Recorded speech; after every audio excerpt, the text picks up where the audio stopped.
Mirëmbrëma, mirë se erdhët në Now, mirë se erdhët në Euronews Albania. Nga lufta e tarifave tek banketet ceremoniale në Pekin, nga gjua e përplasjes ekonomike tek fotografia e dy liderëve që kërkojnë të negociojnë fatin e ekonomisë globale.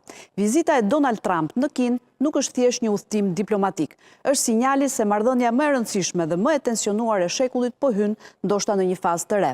Pas 9 vitesh, një president amerikan ndodhet sërish në Pekin. Këtë herë atmosfera është krejt tjetër nga ajo e viteve kur Shtetet e Bashkuara të Amerikës dhe Kina shiheshin si partner ekonomik që garonin por bashkëpunonin. Sot përballë njëri tjetrit janë dy superfuqi që e konsiderojnë njëra tjetrën rival strategjik.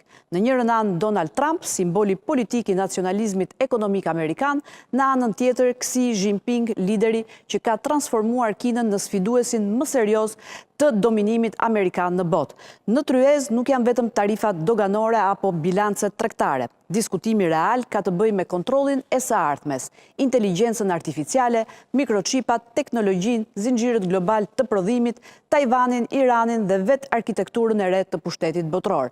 Ndaj vëmendjen nuk e ka marrë vetëm politika, por dhe lista e njerëzve që e shoqërojnë presidentin amerikan në këtë vizitë, sepse bashkë me Trump kanë udhëtuar figura kyçe të teknologjisë, financës dhe industrisë amerikane. Një delegacion që tregon qartë se betejë mes SBA dhe Kinës nuk zhvillohet më vetëm me avion luftarak apo flota ushtarake, por me algoritme, mikrochipa, fabrika dhe kontroll mbi tregjet globale.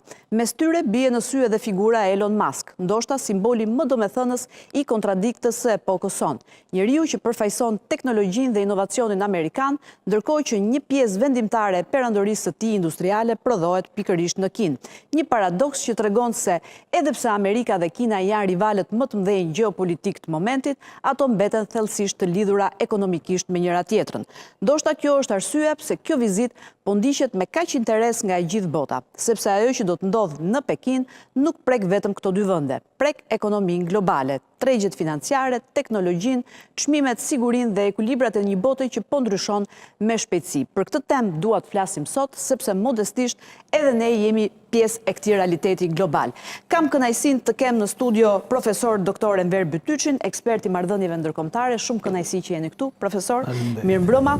Profesor asistent doktor Xhavit Shala, ekspert në fushën e sigurisë. Mirëmbrëma zoti Shala. Shumë kënaqësi që jeni dhe ju këtu. General Det Prenga, mirëmbrëma zoti Prenga. Mirë se erdhët. Egon Loli, gazetar, ekspert i marrëdhënieve ndërkombëtare. Mirëmbrëma Egon. Mirë se erdhe. Me ty dua ta nis Egon, nëse më ndihmon këtu në LED bashkë me mua, sepse përpara se të ndalemi tek rëndësia e kësaj vizite,